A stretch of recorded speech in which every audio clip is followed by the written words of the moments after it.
দর্শক বন্ধুরা, আসলে দেখেন আমরা প্রচন্ড রোদের মাঝে কাজলি আপা নিয়ে যাচ্ছি একটা ভালো জায়গায়। যে পরিমাণ রোদ যা বলার মতো কোনো ভাষাই নাই। মনে করেন যে শরীর ঘেমে যাচ্ছে, মন ঘেমে যাচ্ছে, সব জায়গায় ঘেমে যাচ্ছে। তবুও শুধুমাত্র আপনাদেরকে বিনোদন দেওয়ার জন্য আমরা এত কষ্ট করতেছি।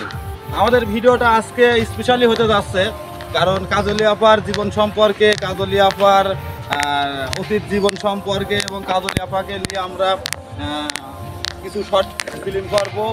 এবং কাজলি আপা আমাকে বলেছিল, ভাই সারা জীবন খালি আমার ইতিহাস ভূগোল গান টান নিয়ে এলেন, আপনার জীবনে কিছু ঘটনা আমাকে বলা লাগবে।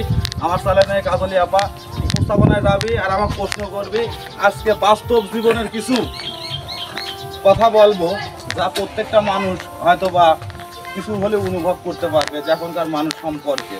অধিকাংশই আমি আমার যে কথাগুলো, সেই কথাগুলো বিশেষ করে ডিজিটাল মেয়েদের উদ্দেশ্য করেই মানে কথাগুলো বলবো।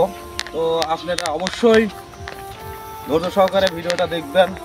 তো এই দেখেন প্রচণ্ড রোদ, এখন আমরা মনে করেন যে পদ্মা সেতু পার হতে যাচ্ছি। বুঝছেন, যে আমাদের গ্রাম বাংলার পদ্মা সেতু, এই যে পাশের সেই পদ্মা সেতু, আর এই সেতুতে এখন মনে করেন যে অতিবাহিত করতে যাচ্ছি।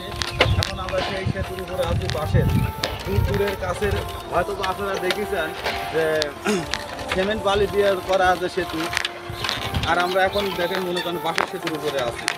বন্ধুরা, কোথাও যাবেন না, শুধুমাত্র আপনাদের জন্য এত কষ্ট করতেছি, আপনাদের জন্য একটু বিনোদন দেওয়ার জন্য। আমি বকুল, আপনাদের একটা কাজলি আপা আছে, এত কষ্ট করতেছি। আর আপনারা শুধুমাত্র খালি ভিডিওটা দেখবেন, আপনাদের কাছে এটাই চাওয়া।